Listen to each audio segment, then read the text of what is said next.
Lauren, when you're talking, and I don't want to turn too far off of the topic of your delicious bars, but what I've seen is like is you're very much in this like organizational change methodology that like food is a lever, right, within everything else that we're trying to do to be better individuals. There's food, there's behavior, there's all these different things all these levers we can pull on at different times. Hmm. But even what JT was saying earlier is like you kind of live at the center of all this change, where you have a bit of a north star. You know what the case for change overall and kind of the work that you do, but you're really leading and learning by example, which I find like super fascinating. And so often we look to individuals to come into that center of that dynamic to lead us.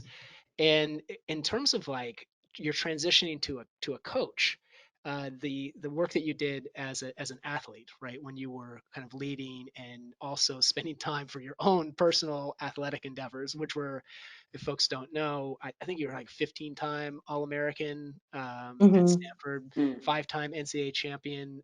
You won what two USA outdoor titles or three? Oh, I thought three. Two.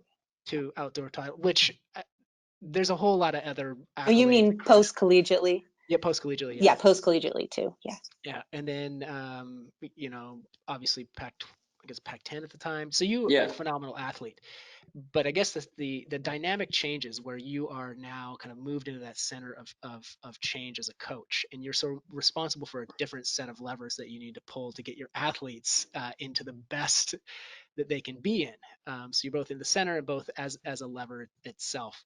And I'm wondering, like, as you've shifted into that coaching mentality, how have you carried over some of your experience, realizing that that's not going to work for everybody else, Hmm. and in fact, it might be a terrible idea for some folks, and Yeah. and build like a different set of levers that you can pull.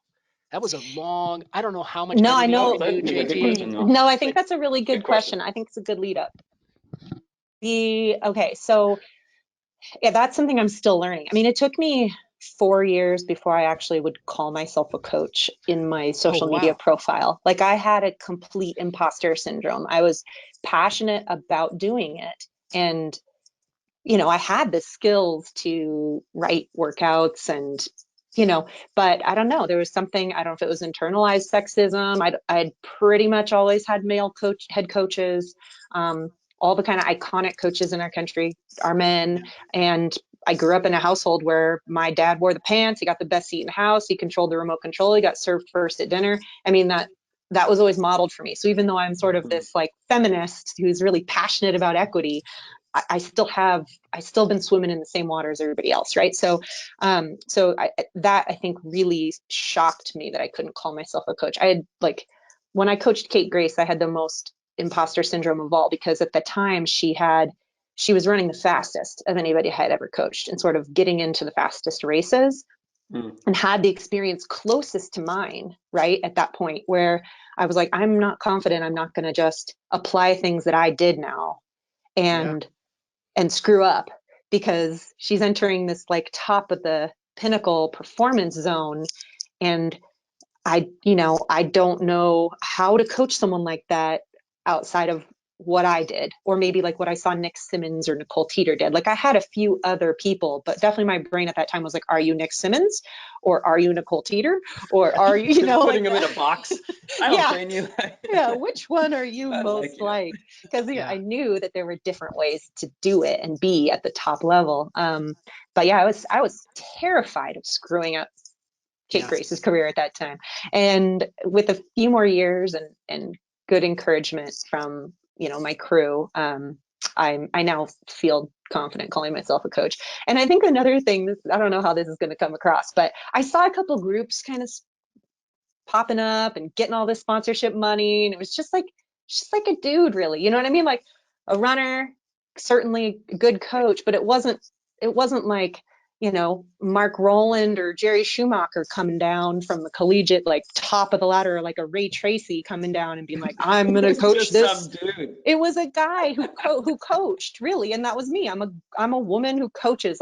I can't Uh, claim to really be anything more than that. And I think that just, it reminded me of this magnet that's like, Lord, give me the confidence of a mediocre white man.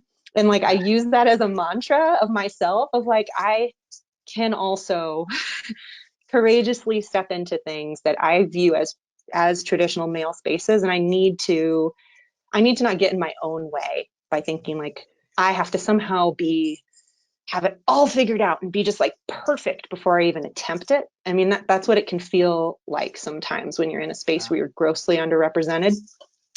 And I didn't mean that as any kind of jab to any of those other coaches, by the way. I'm putting myself among them. We Oh, all bring Right. the experience we have, and none of us are Ray Tracy. I'm sorry, we're just not.